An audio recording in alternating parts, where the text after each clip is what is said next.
everyone, it's Michelle with the Building for Kids. Today, I want to show you some different techniques I use when I make maps. Maps are great when you're pretend playing things like being pirates or elves or adventurers, and sometimes it's just handy to have one when you're pretend playing. And I personally like to use them for Dungeons and Dragons if you ever do things like that. It's good to know how to read a map too, so this is a great skill. So I'm going to show you two different techniques. One of them, the first one, is for if you need to make a map for a really small area, like you are making a map about your neighborhood or one specific town or something like that. So the first one we're going to do, I'm going to take a piece of paper and I need to decide which way I'm going to turn it. I think I'm going to have it this way. And then I need to make my places. I'm going to use these small pieces of paper and I'm going to cut them into things and use glue or tape to make them into things that I want on my map. So I'm going to do that right now.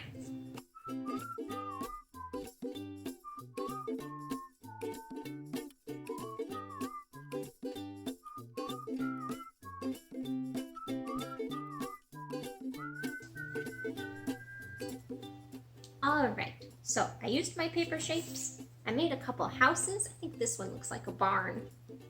I've got a lake. And I made a little fountain because I like towns that have fountains in the middle. I think that's pretty neat. So now I need to decide where they all fit in relation to each other on my piece of paper. You could also use stickers or you could take shapes and write what the places are instead, but I like having pictures. I think I want the houses by each other and have the lake over here and the fountain. And I want those to stay put, so I'm gonna glue them down. You don't have to though.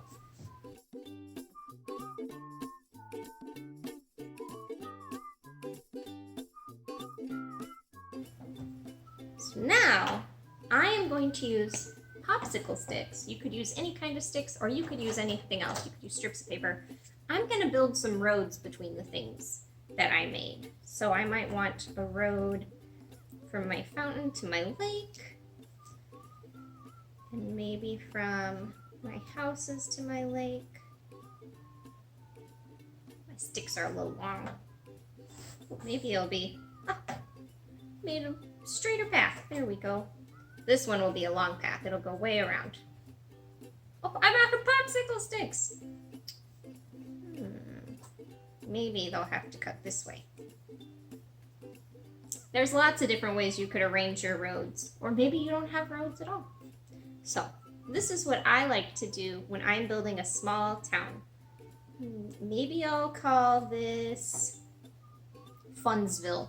We've got our houses over here, we've got a fountain, and we've got a lake, and they can travel around on their roads. The other way that I like to make maps is when I'm looking at something big, like if I need to do a whole planet or a big island or a whole country. So I need another piece of paper. And then we need something that we can drop on the paper. So I might use rice or beans or noodles or dice or dominoes or coins or tiny toys, anything like that. Or I might use something else. I'm curious to see, these are binder clips and some office supplies. I want to try these today and see how they look.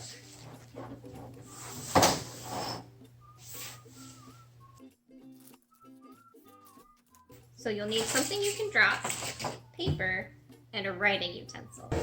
So this might be messy, but we're gonna try it. So for my first one, I'm gonna try this rice and beans. I'm just gonna let it pour onto the paper. I think I'll stop there. Paper's getting full.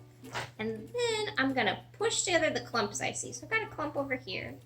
I'm gonna kind of push that together. Gonna push this together. Got a little clump out here. I like where that bean is, so I'm gonna leave that right there.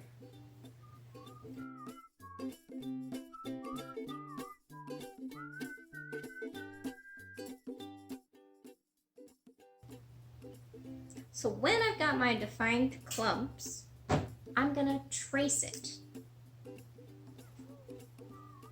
And you can be very precise and go around each individual little piece, or you can be a little more general and just follow the shape.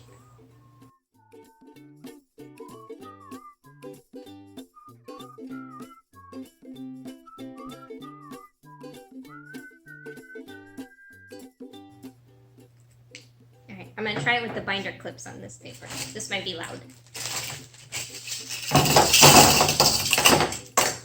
Ooh, that's not too bad. Let's see.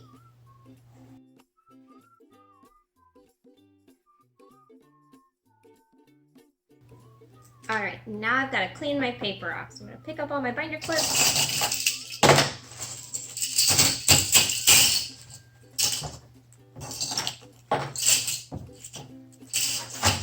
And I'm going to clean up my rice and beans.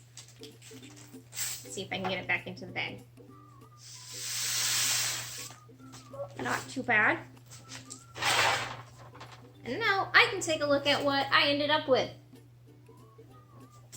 Ooh, this one looks like an island to me. This would be good for playing pirate. Maybe I'll add some mountains or a lagoon or a river. And this one looks like it's part of a bigger map to me. I think I'd do it this way. Yeah, so I've got a lot of little islands here. I've got one big landmass here. And maybe I'll add some cities to this or some other formations. So this is how I like to make maps when I am playing pretend and I need a map. I hope you guys enjoyed it. I would love to see the maps you make. And I would love to know if you tried something else to drop on your paper. Let me know what you thought worked really well.